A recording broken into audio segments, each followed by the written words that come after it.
Michel Fossard, président de Agrofinance Africa. Voici un nouveau podcast qui est sur notre coopération entre associations obligations économiques et Agrofinance Africa. Ce mouvement obligations économiques est particulièrement intéressant. Il est aujourd'hui dans une dizaine de pays de l'Afrique de l'Ouest et de l'Afrique centrale.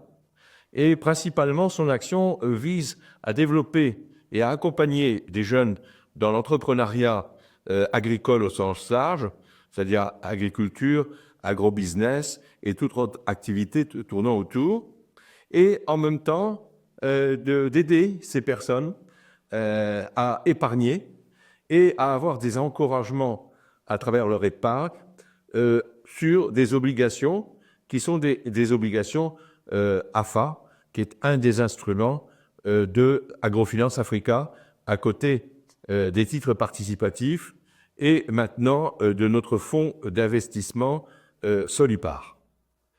Cette collaboration avec obligations économiques remonte maintenant à plusieurs trimestres. De quoi s'agit-il?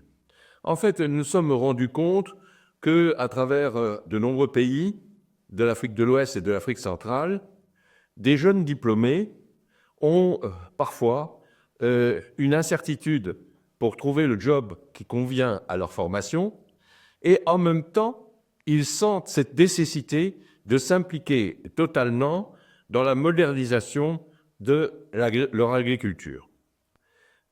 Par ailleurs, et de l'autre côté, on voit bien que dans le monde agricole, il y a toujours des demandes et des besoins pour s'adapter à la modernisation, mais aussi maintenant à la nécessité de faire face au changement climatique qui implique parfois trop de sécheresse et parfois trop d'inondations. C'est cette rencontre que je qualifie, moi, entre les sachants et les non-sachants, qui est un jeu particulièrement intéressant au niveau association, obligations économiques.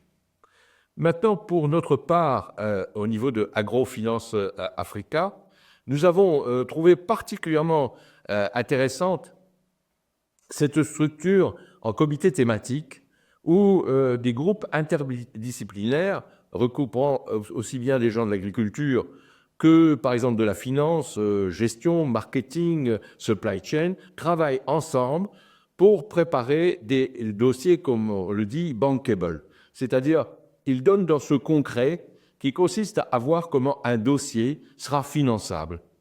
Et d'un autre côté, ils encouragent, à travers les militants, mais surtout à travers tous les sympathisants qui sont du pays ou de la diaspora, à s'intéresser à leurs activités et à venir mettre de l'épargne à travers les obligations AFA.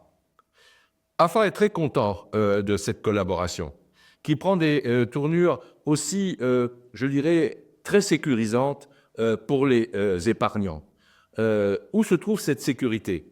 Eh bien, il a été imaginé la possibilité de mettre en place du comité de direction au niveau de toutes les entreprises qui sont soutenues, notamment par AFA, à travers des financements.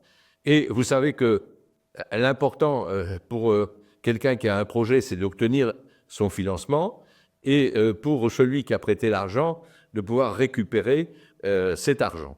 Et donc, le fait d'avoir mis en place des CODIR, c'est-à-dire des comités de direction avec AOE, permet, je dirais, tous les mois, de faire remonter des informations qui permettent de voir si la structure évolue correctement par rapport aux prévisionnels qui ont été établis.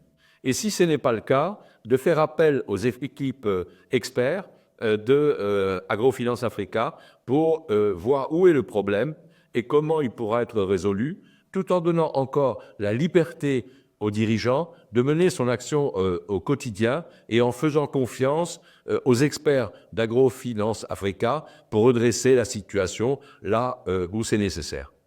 Moi, je dis un grand merci, en définitive, à tous ces jeunes qui ont un enthousiasme, qui ont une volonté de faire évoluer les choses dans l'agriculture de demain, c'est-à-dire pour les 10 prochaines années.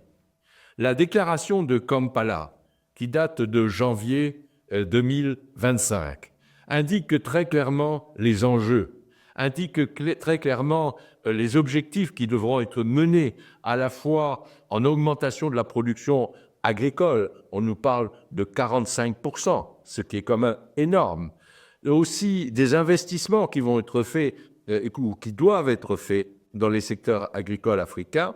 On nous parle de 100 milliards de dollars. Tout ça, ce sont des enjeux où la jeunesse, à travers tous les AOE du pays et aussi du continent, veulent participer et apporter une contribution utile. Merci à tous ces AOE et longue vie à la coopération entre AFA et AOE. Merci beaucoup.